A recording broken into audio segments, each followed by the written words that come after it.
Jebel-Irhoud fossils being reclassified as modern humans is a manipulation. And recently this manipulation is becoming more and more frozen in time. What consensus notes, or rather cannot negate anymore, is the discovery of similar fossils across Africa. Like the fossils from Omo Kaibish in Ethiopia, and those of Florisbad in South Africa. For consensus, this suggests a more complex and widespread evolutionary history for Homo sapiens than previously thought. For consensus, it challenges the notion of a single origin of modern humans in East Africa and points to a more pan-African phenomenon, with populations potentially expanding and contracting across the continent over time. In each of these cases, several fossils are found close together. Each such find clearly was a kind of a one-time off, not the result of some significant expansion. It certainly does not indicate an out of Africa, because there seems not to have been an in Africa at the time. All these fossils exhibit a mix of archaic and modern human traits, and not the traits of ancient Africans or first Africans, with evidence suggesting their presence in the region for at least 20,000 to 30,000 years. It is also very notable that almost all of these one-time-off finds are in mines. This should suggest these fossils arrived over oceans and/or seas from one or more other continents, and this in order to mine. But nobody seems to suggest or to care. All these fossils not being Neanderthal, Denisovan, Homo erectus-like, also genetically, is very improbable. Among ancient DNA researchers, Neanderthals are known to have carried Mitochondrial-Eve DNA or mtDNA-L, this so long before the African mtDNA-L came to exist. Neanderthals are known to be atypical for sub-Saharan Africa, this even so for consensus.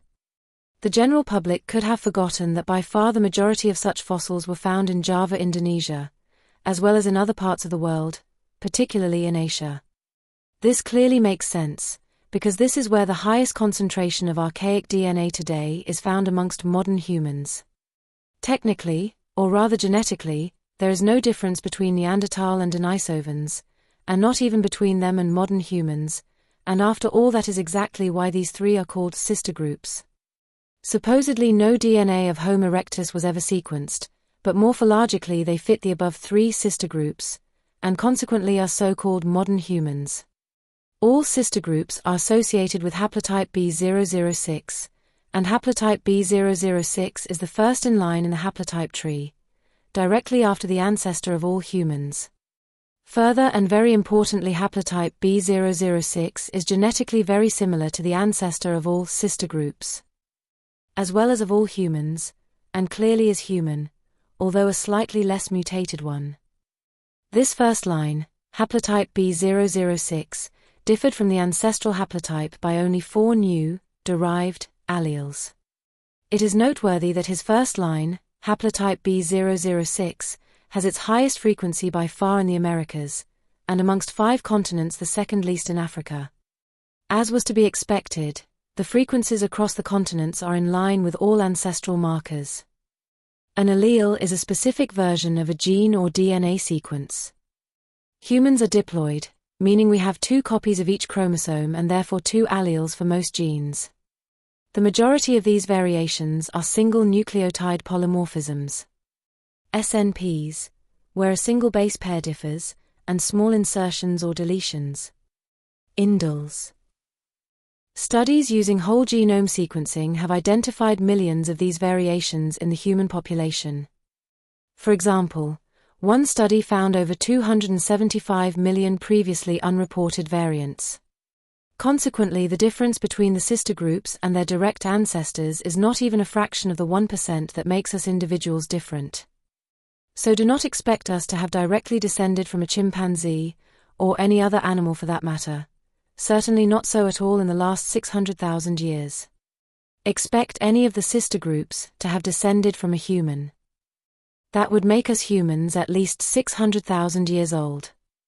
The day that Homo erectus would be considered one more sister group, we humans are provingly at least 2 million years old.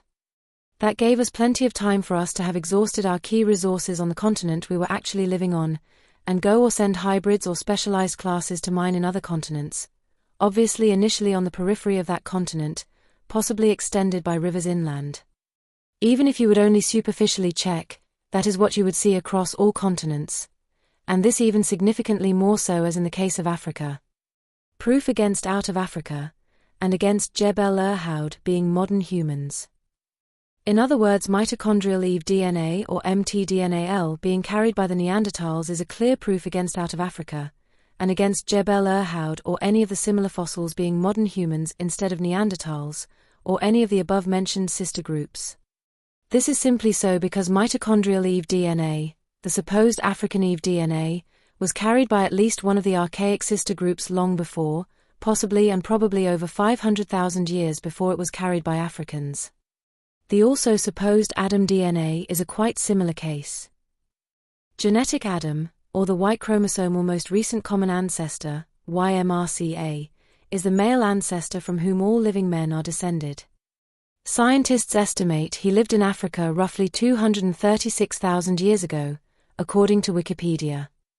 This is determined by tracing the Y chromosome, which is passed down from father to son. Adam DNA is a quite similar case as Eve DNA and was also carried first and exclusively by one or more of the sister groups. But that is the subject of another video.